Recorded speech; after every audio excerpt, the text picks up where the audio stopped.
কি নিরাপত্তা দিতে পারি বা আপনারা কি জায়গায় যেটা কমিটির লোকসভা কমিটি বলতে এখানে আপনাদের এই পূজা কমিটি বা আপনারা যারা নিজস্ব এর বাইরে কি কোনো কমিটি আছে? না। আপনারা কি নিরাপত্তা জায়গায় কোনো শাস্তি পাচ্ছেন কিনা বা আপনাদের না বা আপনাদেরকে কোনো ভিতরে না কারণ আমরা আছি যা আপনার পরিদর্শন দেখতে আসছি আপনাদের দেখতে আসছি আর আমরা বলছি তখন আপনাদের পাশে আছি আপনাদের পাশাপাশি জেলা পর্যায়ে কোনো সময় যে কোনো সমস্যা আমরা আপনাদের পাশে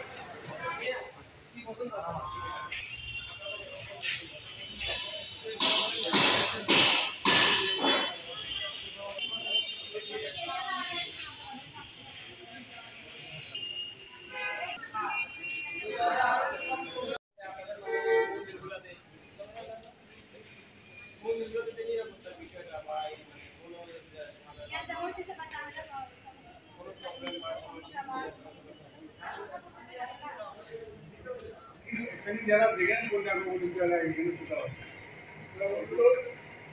আমাদের এখানে তিনটে বিভিন্ন জায়গায় আমাদের দেওয়া পানিগুলো বলছি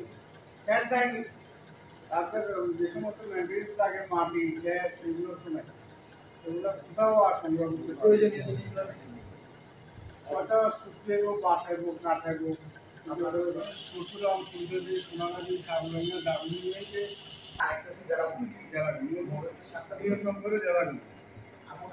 আমাদের মন্দির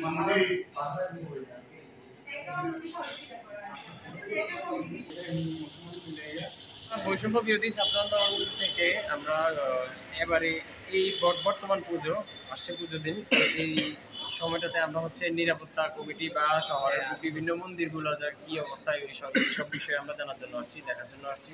আর পাশাপাশি আমাদেরকে জেলা প্রশাসন থেকে এসপিডিসি ওরা সর্বোচ্চ সহযোগিতা করবে আমাদেরকে। তো এটার আশ্বাস নিয়ে আমরা মন্দিরগুলো ভিজিট করতেছি যেন কোনো প্রকার নাশকতা না হয়।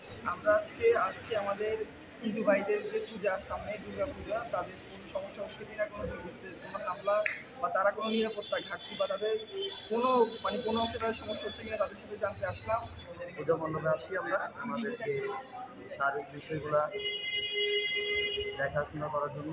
আর আপনার আমরা এখানে ছাত্র প্রতিনিধি টিম নিয়ে আসি ওনাদের আগামী যে পূজা যে ওনাদের একটা প্রস্তুতি ওইটা কেমন এটা জানার জন্য আসছি। আর ওনাদের সার্বিক নিরাপত্তার বিষয়গুলো নিয়ে কথা বলতে আসছি। আমাদের পাশাপাশি তো আপনার প্রশাসক আছে, আপনার প্রশাসন আছে, ওনারা সবাই এগুলো অবশ্যই ওনারা শক্ত মিডিয়া সেল থাকবে, ওনাদের মনিটরিং টিম থাকবে ওনাদের। তার পাশাপাশি আমরাও কাজ করব।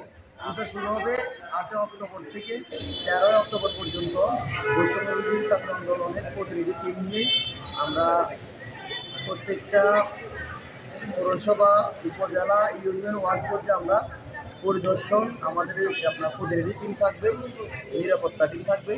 আমরা ওই নিরাপত্তা টিম নিয়ে 5 দিন পূজাব্যাপী 5 দিনে কাজ করব ইনশাআল্লাহ। ওরা আমাদের দেশেরই মানুষ, ওরা আমাদেরই ভাই বন্ধু, তবে আমরা আমাদের প্রতিনিধি টিম নিয়ে তাদেরকে সবসময় সহযোগিতা করব।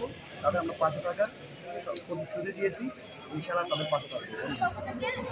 আমাদের ভাই বোনদের নিরাপত্তা নিশ্চিত করতে আসছি, কারোর জন্য কোনো অসুবিধা না হয় এই বিষয়টা দেখার দায়িত্ব আমাদের, তাই আমরা আজকে এখানে এসেছি। আন্দোলন থেকে এই জন্যই আসছি যে এই দেশের সবাই জনগণ, এই দেশের সবাই আমরা বসবাস করি, সে হোক মুসলমান, হিন্দু, বৌদ্ধ বা খ্রিস্টান, আর তাদের উৎসবগুলো আমাদের জন্য সবার জন্য প্রযোজ্য। তাই আমরা বৈষম্য আন্দোলন থেকে এইটাই নিশ্চিত করতে আসছি যে ওদের পাশে আমরা ওদের সকল প্রকার সাহায্য সহযোগিতা এবং সব কিছুতে আমরা ওদের পাশে থাকবো।